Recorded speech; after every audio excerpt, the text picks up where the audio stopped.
Hello everyone, good morning. আজকে হচ্ছে 4th মে আর আমার মুখটা একটু চেঞ্জ লাগছে না, সেটাই নোজ পিনটার জন্য। আমি আগে যে নোজ পিনটা পরতাম ওটা একদমই ছোট ছিল, আর একটা এক্সামের জন্য আমাকে ওই নোজ পিনটা খুলতে হয়েছিল। তারপর থেকে আমি আর নোজ পিনটা পরিনি, একেবারে চেঞ্জ করে এটা পরলাম। আর আমার জবা গাছটায় দেখেছো কত সুন্দর ফুল এসেছে। আর এই বছর আম গাছেও ভীষণ সুন্দর আম হয়েছে। এই আমগুলো না পাকা অবস্থায় খুব একটা খেতে ভালো লাগে না, তার জন্য আমরা কাঁচা অবস্থাতেই খেয়ে নিই। আর আজকে অনেকটা সময় ছিল অফিস যাওয়ার আগে, তাই বাড়ির পেছন দিকটা একটু ঘোরাঘুরি করছিলাম।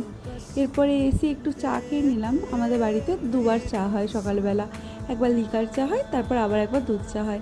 সকালে লিকার চাটা আমি প্রত্যেক দিন খাই না, খুব কমই খেয়ে থাকি। বাইরে বসে চাটা খাচ্ছিলাম আর তখনই পিসিমণি এলো কাজ করতে, তাই পিসিমণিরও আজকে একটু ভিডিও করে নিয়েছিলাম। এরপর আমি অফিস যাওয়ার জন্য রেডি হয়ে নিয়েছিলাম। এই তো আজকে এতটাই, টাটা সবাইকে।